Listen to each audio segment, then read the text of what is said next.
Kate's patronage.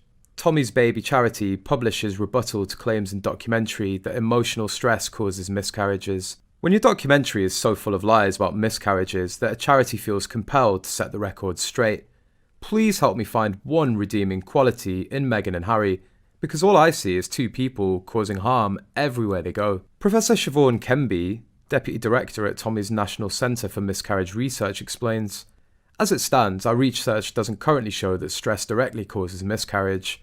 Women who experience persistent high stress do have higher rates of miscarriage, but more research is needed to understand whether stress or other factors are in fact the cause.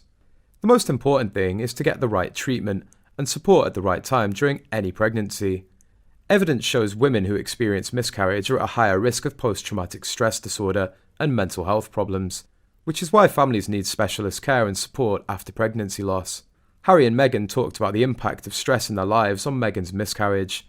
Research from Tommy's National Centre for Miscarriage Research in The Lancet shows an association between some factors, including persistent high stress and increased risk of miscarriage. However, we need to do more research to understand whether this is a causal link, because stress is often linked with other lifestyle factors, which also increase miscarriage risk, like lack of sleep and not eating well. Why create drama when you can live peacefully away from everything? And Meghan is not 20. Geriatric pregnancies can have some complications, and he's suing everyone again, so it's like circle of life for them. OB talked about whether high levels of job-related stress could cause a miscarriage. He said unequivocally no.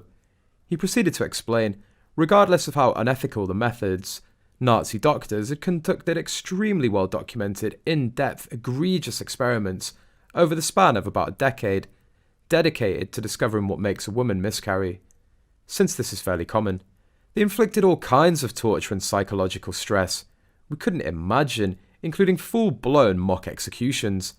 Nothing happened to the pregnancy because the body is equipped to protect the baby. The Sussexes thought they had something, blaming the Daily Mail in their litigation for the miscarriage. What they're really saying is that they agree with disgusting misogynistic statements like, "Oh, you had a miscarriage.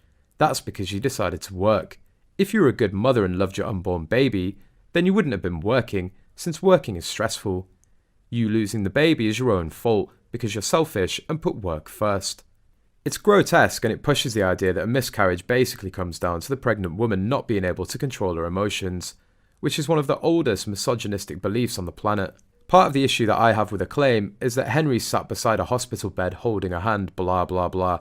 That's unlikely. This was during the height of COVID. Non-patients were not allowed to be present, they weren't allowed to enter the hospital, etc. My son had his first child during this. He wasn't allowed in for Songram's doctor visits, nothing. It eased up enough by the time the baby came that he was allowed in the delivery room, but families still weren't allowed inside the hospital. There's no way Henry would have been allowed in the ER, or even a room, if this is true.